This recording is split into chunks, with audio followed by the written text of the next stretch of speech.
All right, the time has finally come. The Buffalo Bills come to Baltimore to take on the Ravens in a 1 o'clock matchup at the bank. This will be the fourth meeting between the two teams and the third matchup between Josh Allen and Lamar Jackson. Jackson and the Ravens won the regular season matchup back in 2019, and Allen was triumphant in the 2020 divisional round of the playoffs. Now, while there will be plenty of offense, the game might just come down to which depleted defense makes a play or who has the ball last. I've been waiting for this matchup since the schedule came out. I felt like this would give us a good barometer of what team we had. Buffalo has a top ranked defense and a top ranked offense, so this will test both sides of the ball. Now, let's get into the injuries and see how this may affect the game. Outside linebacker Justin Houston left the game last week against New England with a strained groin, and defensive tackle Michael Pierce is out for the year after injuring his bicep in the same game. I don't know if Travis Jones is fully healthy enough to impact the game, but we're going to need him to supply some interior pressure on Josh because we can't give him all day to throw. I believe that we will get our first look at Jason Pierre-Paul, and hopefully he has something left in the tank. Because without him, we only have Adafe Owe to supply pressure on the outside. Now, for the Bills, safety Micah Hyde is out for the season with a neck injury, and his partner in crime, safety Jason Poyer, he injured his foot and may not be playing as well. Poyer was an All-Pro last year, and Hyde is a former Pro Bowler, so their losses will be felt. He might be because they really don't have that much on the outside right now.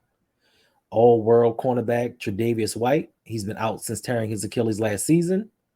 The Bills brought in Xavier Rhodes, a former Vike and Colt FSU baby, to kind of help lessen that blow. But does he have anything left in the tank? Are these losses in the secondary too much to overcome? Will Lamar surgically dissect this defense? We shall see. Now, on the offensive side of the ball, center Mitch Morse has an elbow injury. Tight end Dawson Knox, he has an injury going on with his hip or his back. Wide receiver Gabe Davis, he has an ankle injury and he may not play. These players were limited in practice, but I'm pretty sure that Morse and Knox will be there. Not too sure about the Davis. Now, on the injury front for the Ravens, offensively, it's pretty much the same issue as all year. We're struggling on the O-line at the left tackle position. Ronnie Stanley had a full practice, but he probably won't play. Patrick McCarry suffered an ankle injury against the Patriots and is listed as questionable. J.K. Dobbins is dealing with a chest injury, and some has said it may be cracked ribs. So it's going to come down to his pain tolerance and how much he can take to see how many snaps and carries he gets during the game. Now, let's focus on the game. When Buffalo has the ball, what can I say? Josh Allen is Lamar Jackson light. Psych, I'm just kidding. Allen is a beast throwing to Stephon Diggs, who might lead the league this year and also win the Triple Crown. Buffalo doesn't particularly run the ball well, but they can when needed, especially if Allen gets rolling. He may not be Lamar, but he is a large human. Pause. And he's really hard to bring down. If they get to running the ball, that will open up the pass even more. With Gabriel Davis limited, we might get a heavy dose of Jamison Crowder and Isaiah McKenzie from the slot. Now, last week against the Dolphins, Josh Allen had 400-yard passing in what was supposedly a down week for him, but he does lead the NFL in yards with 1,014. They might need to get a little bit more from running backs Devin Singletary, Zach Moss, and James Cook to balance things out. Now, priority number one for the Ravens as a defense will be pressure. We can't let Josh sit back and have all day to throw. The Ravens defense is ranked 24th in scoring and 32nd against the pass. Hopefully, this defense is just getting to know each other, get the kinks out of the way, kind of find that continuity and get things rolling. Now, last week, we got back to the old Ravens football, forcing 4 turnovers, timely interceptions, a fumble when New England was going in to score. You know, we may not be elite right now, but we have the makings of something special. I'm hoping it comes to fruition because we put a lot of money into the secondary. We always put a lot of money in the defense, and we need for these high-paid players to start to show up. Now, to me, this matchup is going to come down to Mike McDonald and his adjustments. If our cornerback 3 gets picked on like in prior games, what moves will he make to kind of circumvent that? Pepe, Demarion, and Brandon Stevens' play might just determine the outcome of this game. Now, under pressure, I don't know if y'all know that song, but this is going to be the key, because if we don't get in Allen's face, it could be a very, very long day. Me personally, I'm counting on Justin Madubuike to take over this game and have a career day. Corner Dane Jackson has sustained a neck injury, and he might be returning from it. Who knows? We'll see. Cornerback Christian Benford, he has a hand injury. Don't know if he'll play when Baltimore has the ball. MVP leader Lamar Jackson leads the league with 10 touchdown passes and is 5th in rushing with 2 touchdowns to go with it.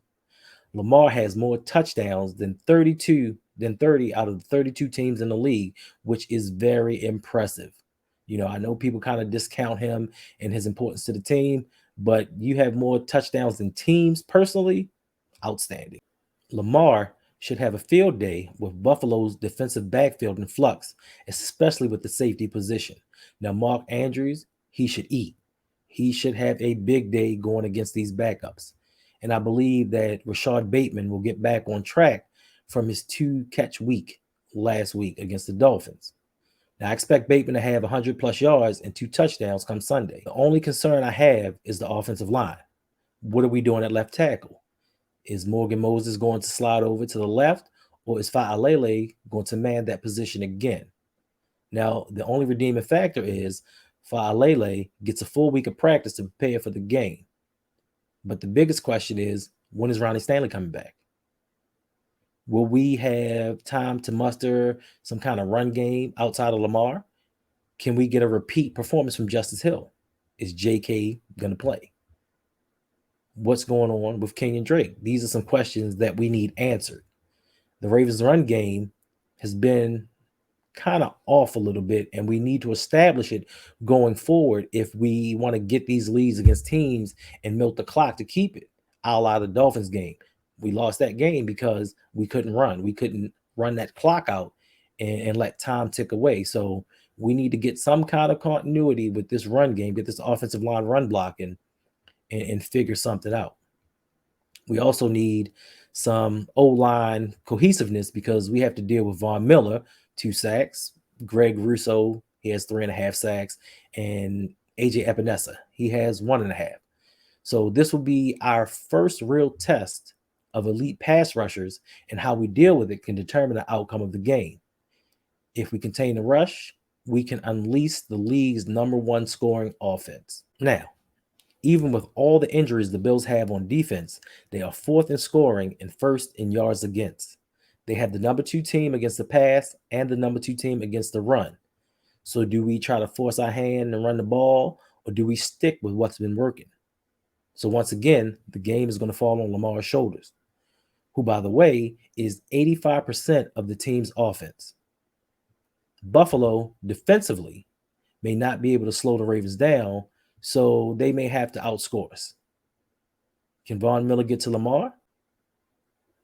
Sacking and keeping constant pressure on Lamar may be the only way for Buffalo to stay in the game, but who's to say? Can Gregory Roman go in his bag 2 weeks in a row? Can Justice Hill build on his game last week? Will we have offensive balance? Can this ragtag offensive line block? We shall see, but I bet this will be one very exciting game. Now, let's take a little bit of time and get some betting props from my man DWeezy. Go ahead and take it away.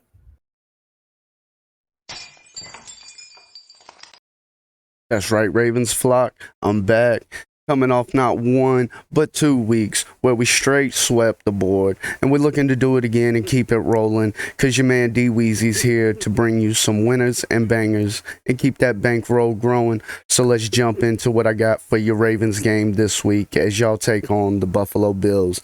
Now, my first play, something I will be targeting, and this is a market that we've gotten into before.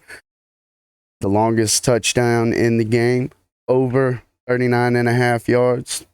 Told y'all before, in an explosive matchup, we have on both sides of the ball multiple playmakers that could potentially cause this over to come in, and I thoroughly expect it to. And I'm going to be riding with the over here at minus 114. Again, we could see a Lamar Jackson long TD run. We could see Lamar go deep to a Mark Andrews or a Bateman. We've even seen flashes out of Duvernay this season. On the other side of the ball, we could equally see Josh Allen connect with Stephon Diggs or Gabe Davis on a long reception for a TD. Dawson Knox could also be in this mix. So I definitely feel that the over is a prime target in this matchup. Moving on to our next play. Now we see J.K. Dobbins should be suiting up for the first time this season. Me personally, I'm going to expect him to see limited use. Now you can find a rushing prop on J.K. What I have has the number right at 38.5 yards. Me, I'm going to be going to the under on this. I do not think we see him garner many carries in this game. As well, the defensive line for the Buffalo Bills is possibly the best defensive line that the Baltimore Ravens have taken on this season. And I think this will show up in the rushing game. So I would be targeting the under here. As we move to the third and last prop that I got for you, I'm going to be targeting Stephon Diggs to score a TD in this matchup. You see the numbers minus 112. Me, I feel that the Ravens secondary has not been able to show that they can contain a player of Stephon Diggs' caliber.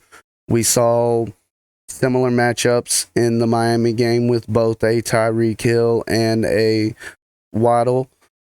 Those type of players at the wide receiver position, I think, are going to give the Ravens secondary trouble. That being said, we see it's a minus number for Stephon Diggs to get a TD in this game, and I'm completely comfortable riding with that. So, minus 112. Now, I went back-to-back sweeps with y'all, folks. Make sure to, check out these plays. Come over to Backyard Action Media and check whatever plays, MLB, NFL. When the NBA starts back up, I'm going to have basketball riding for y'all because I keep the bets and plays going nonstop. So, everybody out there, make sure to take care. My man, thanks for dropping that knowledge. And now we'll get into the picks for the rest of the NFL. So now let's get into the rest of the slate of NFL games. Starting with the Thursday night game with the Miami Dolphins visiting the Cincinnati Bengals in Cincinnati for Thursday night football. Now, if most of you know, you should never bet against the home team on Thursday night. For some reason, they just don't seem to win. That being said, we don't know if Tua Tagovailoa is even going to play. Is he going to be healthy if he does? We don't know. That could be a determining factor on who wins this game. Now, last week, the vaunted Buffalo Bills came down to Miami and kind of withered in the heat. They outgained Miami. They had more time of possession. But somehow, Miami pulled this game out. Now, are they the best team in the league? Some would say yes because they beat the Bills. Others, they're not really sure. They're not convinced that Miami has enough talent offensively to take over that top spot. Now, Cincinnati, they rebounded from an 0-2 start to beat the New York Jets. Some say, hey, it's the New York Jets, but some think that Cincinnati's finally getting that cohesion together and they're headed in the right direction. Now, Jets shut down Jamar Chase, but they still have Tyler Boyd and T. Higgins. That's why you need more than one weapon, because when they take something away from you, you have somewhere else to go. With that being said, I think that Cincinnati is going to get back into the AFC North divisional race with a win and get to 500 and beat the Miami Dolphins 24-28. Now, on Sunday, we get a special treat. we have a 9:30 a.m. game from London with the Minnesota Vikings taking on the New Orleans Saints. Now, last week, Minnesota came back and in the fourth quarter, with about 30 something seconds left in the game, overcame a deficit and beat the Detroit Lions. Now, Kirk Cousins, I'm not a true believer in him. He has Justin Jefferson, but the last 2 weeks, they've been a little bit off. But Dalvin Cook, before he got hurt, he gave 98 yards and a touchdown. Will that be enough to overcome the Saints? Quite possibly. Jameis Winston is kind of resorting back to Jameis Winston type things. He had the touchdown, but he had 2 interceptions. Now, he did throw for over 350 yards, but I don't think that he's healthy right now. He's having a back issue and may not even play. Alvin Kamara, he had a fumble. He seems to be hurt as well. So with that, I think I'm going to have to take Minnesota over New Orleans 21-14.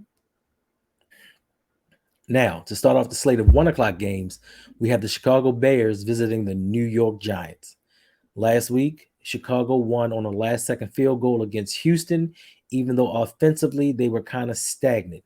Justin Fields threw for 106 yards, and through 3 games this season, he only has about 290-something yards. So he's not even passing for 100 yards a game. Now, is it more of Justin Fields, or is it his receiving core? Is it the offensive scheme?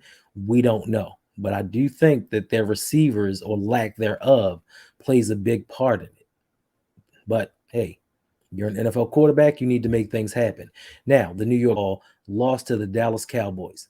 They let Cooper Rush come back and have an extraordinary fourth quarter to lead them to victory.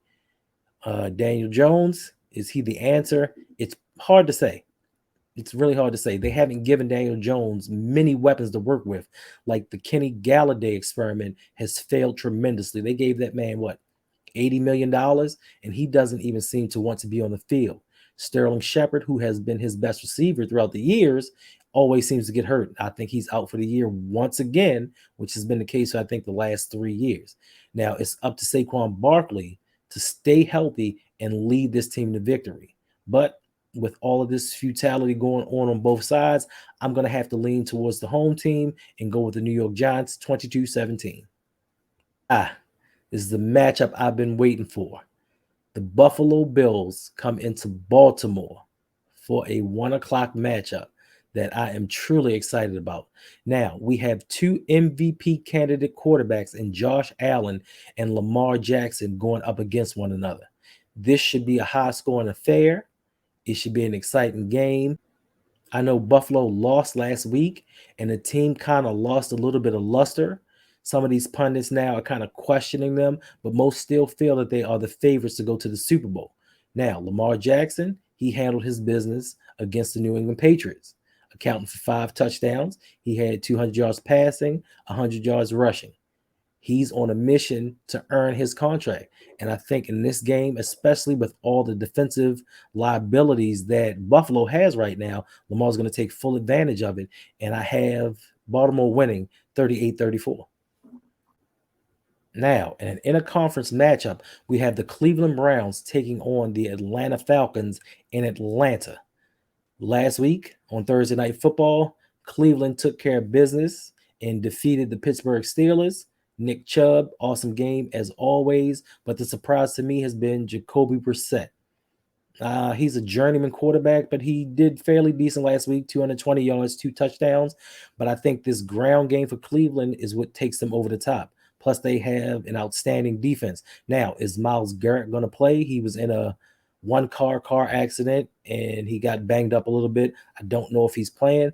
That could be a difference in the game. But with Atlanta, their offense is kind of futile. They did beat Seattle last week with Cordell Patterson rushing for 140 yards, a career high, may I add. But other than that, they have Kyle Pitts. I'm just not a believer in Marcus Mariota. And I don't think that Atlanta has enough defense to slow down Amari Cooper, who finally had a breakout game this season. With that being said, I'm going to go with Cleveland to win 27-13. Next up, we have the ascending Jacksonville Jaguars headed to Philadelphia to take on the Eagles. Last week, Jacksonville surprised us all, especially me, in beating the Los Angeles Chargers. Not only did they beat the Chargers, they blew them out. Surprise, surprise, surprise. Player of the week, Trevor Lawrence, had a very good game. But the biggest surprise to me has been James Washington. Coming back from injury, he has been outstanding. I've had him on my fantasy bench, and I think it's time that I take him off because he's proven he's back and he's the real deal. Even with Travis Etienne fully healthy, he's taken over the rushing duties and is leading the team. Now, Philadelphia, they have an MVP candidate themselves in Jalen Hurts. Many have questioned his passing, but once again, when you add receiving threats, it kind of ups your game as a quarterback. Since AJ Brown has been there and the emergence of Dante Smith, Hurts is balling out. And I think that Philadelphia right now is most people's choice for the best team in the league, even though they really haven't played anyone, in my opinion. NFC least is the NFC least. What can you do? But they have won the games that they were supposed to win. They also have one of the better defenses and offensive lines in the game, and Darius Slay is balling out of control. With that being said, I would have picked this to be an upset. I do think that Philadelphia is going to keep it rolling 31-20 over Jacksonville. We have the Los Angeles Chargers going down to Houston to take on the Texans. Last week, Texans blew that game against Chicago where they only gave up 100 yards passing. Most times when a quarterback has 100 yards passing, you win the game. But ever since that Deshaun Watson debacle, Houston has been going downhill. Now, they did give up 281 yards rushing. I thought that Lovie Smith would come in and fix that defense, but apparently they don't have enough talent to last. Now, with the Chargers, the biggest questions are, is Justin Herbert going to play? Because he has that rib cartilage injury. Keenan Allen's out. Joey Bosa is about to have surgery. Will they have enough to beat Houston?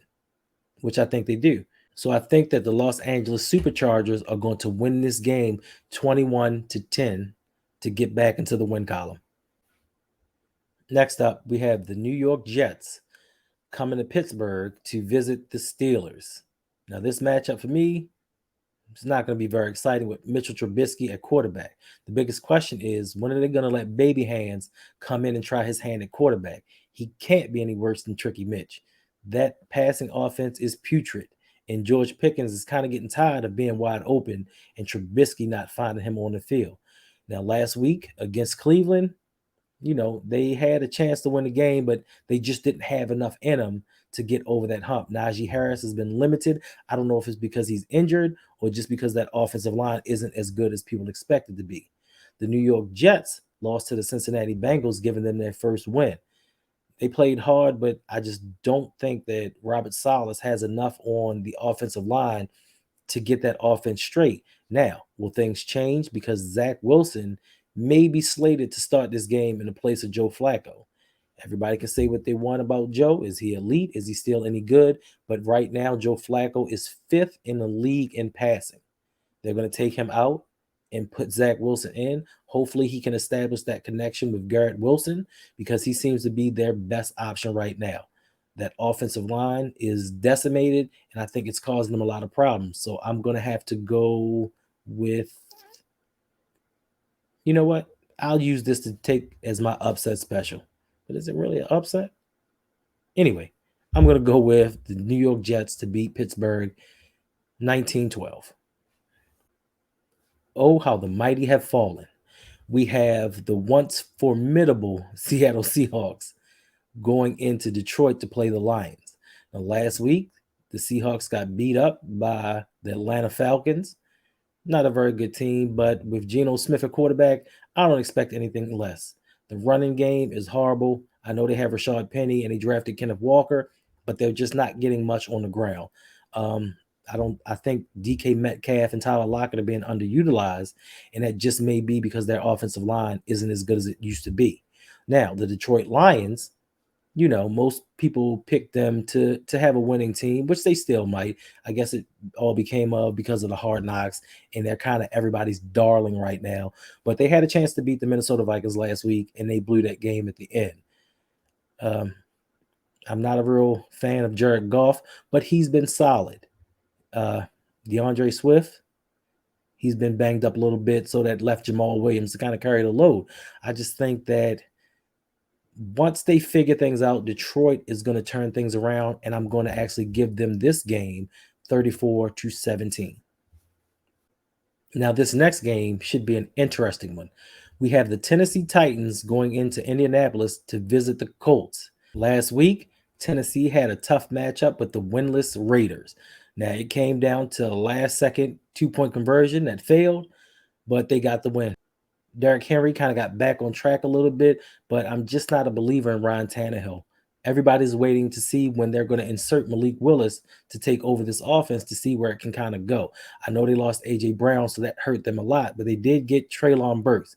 He's nowhere close to A.J. Brown, but he should be a suitable replacement to kind of keep that offense and that passing game steady somewhat.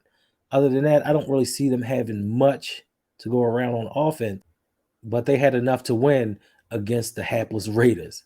Now, Indianapolis shocked me. I don't think they shocked you, but they beat the Kansas City Chiefs last week. Former winless team, Matt Ryan was not playing well, but somehow, even without Darius Leonard, their all-pro, all-everything linebacker in the lineup, they beat the Chiefs and held them under their average. This may not be a high-scoring affair. This may not be an interesting game. This is an AFC South matchup, which may turn out to be a pretty good game. I'm not sure. I just don't think offensively either team has anything that's going to kind of light the scoreboard up. So I give the nod to Tennessee 24-12 over the Colts. Now, speaking of boring games, we have an NFC least matchup with the Washington Commanders visiting South America's team, the Dallas Cowboys. Last week, I almost called them the Redskins. Last week, the Commanders got blown out by the Philadelphia Eagles. It wasn't close. I know the score was 28-4, but the game wasn't even that close. Philadelphia had their way with them. Carson Wentz is doing an admirable job. He normally does early in the season, but Carson Wentz probably will come back to form. The ground game, to me, has been the most disappointing thing about the Commanders. Antonio Gibson, he isn't doing what he did last season. And with Brian Robinson being out with the gunshot wound, it kind of limits them a little bit. Now, Dallas Cowboys with Cooper Rush, they've won 2 straight. People are saying that they're a better off team than they are with Dak Prescott. I'm not sure, but they did come back and beat the previously undefeated New York Giants on Monday night. Now, he has a certain connection with CeeDee Lamb. Even though CeeDee has a case of the drop sometimes, he went back to him, and CeeDee performed. He actually had the game-winning touchdown. Now, with this being said, I just don't think this is going to be an interesting game. I'm not going to pay attention to it. I'm not even going to watch it. But I do think that Dallas will prevail 28-7 over the Commies. Next up, we have the Arizona Cardinals going down to Carolina to visit the Panthers. Last week, Arizona had a tough game with the defending Super Bowl champs, the LA Rams, and lost. Kyler Murray had a decent game, but I just don't think that they have enough without DeAndre Hopkins to kind of keep up. Their defense, they're missing some people. I think that they're missing Chandler Jones. I don't see them as doing much. The way that this roster is constructed, they'll be in certain games, but I don't think that it's a winning culture. I don't think that Kyler Murray is fully the player that we thought when they drafted him number 1 overall. Now that he has to carry a team on his back, there are certain things that are starting to show, and I don't think that he's ready. Now, Brodney's Carolina Panthers. They got their first win last week versus New Orleans. And listen, I don't care who it was, how you did it. They got their first win led by their defense. I think the first score was a fumble returned for a touchdown off of Alvin Kamara. And after that, Laviska Shenault, traded from the Jacksonville Jaguars, actually had a 65-yard touchdown, which most people can't believe, But even throughout that game, I think Baker Mayfield only had like 170 yards passing, so the offense is lacking. I think that they're going to have to lean on Christian McCaffrey for the rest of the season to kind of get things going. With all that being said, I still just don't trust Baker. So I'm going to have to pick the Arizona Cardinals to win 26-17 over Carolina. Now, let's talk about disappointments. This is going to be the disappointment bowl. We have the Denver Broncos heading to Las Vegas to play the 0-3 winless sorry Raiders. Last week, Denver beat San Francisco 11 to 10. Is that even a real score? Possibly. But Russell Wilson has not lived up to expectations. They've given this man $250 million, and he is not the Russell of old. Now, can it be Nathaniel Hackett? Is he the issue? I know that he admitted to some coaching mistakes, and he had to bring in another coach to kind of help him manage the game. That's not good. We're only 3 games in, and you're bringing in help to help you be a head coach. That says a lot about the direction that this team is going in. Now, Las Vegas is even in a worse situation. I don't know why, but they hired Josh McDaniel, the same Josh McDaniel that was hired by the Indianapolis Colts and quit on them during his press conference. They had a press conference to announce him as the head coach, and he called them and was like, "Look, I'm not going to be there. I decided I'm going to stay where I'm at. Y'all be easy." And this is direction of the team. Offensively, Derek Carr is doing what he can. I think Darren Waller is being underutilized, and the connection between Carr and Devontae Adams after week 1 has waned dramatically. I think over the last 2 weeks, Devontae Adams doesn't even have 50 yards receiving. Now, he did get 1 touchdown last week, and they lost that barn burner to Tennessee on that failed 2-point conversion. But they need to find a way to get this game plan right and get Devontae Adams involved. With that being said, I think that the Las Vegas Raiders remain winless, and the Denver Broncos win 17-14. Our last 4 o'clock matchup, we have the New England Patriots visiting the Green Bay Packers in Green Bay. Now, this might not be a very exciting game. This may be a get-right game for the Green Bay Packers. Now, last week, they did win against Tom Brady and the Tampa Bay Bucks on another failed 2-point conversion. The defense is looking outstanding, but the offense is sputtering. They miss Devontae Adams as much as Devontae Adams misses them. Aaron Rodgers is doing everything he can, but his receivers just aren't helping him out. Aaron Jones is doing the best that he can. He had a great game 2 games ago, but I think he was limited last week. And New England, they lost to the Ravens. What else do you expect? Mac Jones is not that guy. He's not that dude, and he might not even be playing. So if they're not playing well with Mac Jones, what are they going to do with that backup? Is it Brian Hoyer? I think it's Brian Hoyer. He's been in the league for like 22 years, and for some reason, he sticks around on teams. I don't think he's it because he's never been it. Now, with the futility of the New England passing game, I think I'm going to have to give the edge to Green Bay in this game, 30-14. Finally, we have a good Sunday night game. Most of the other Sunday night games to me, BS. But this week, we get the GOAT versus the BOAT. The Kansas City Chiefs travel to Florida, well, hopefully Florida, prayers out to the people down there.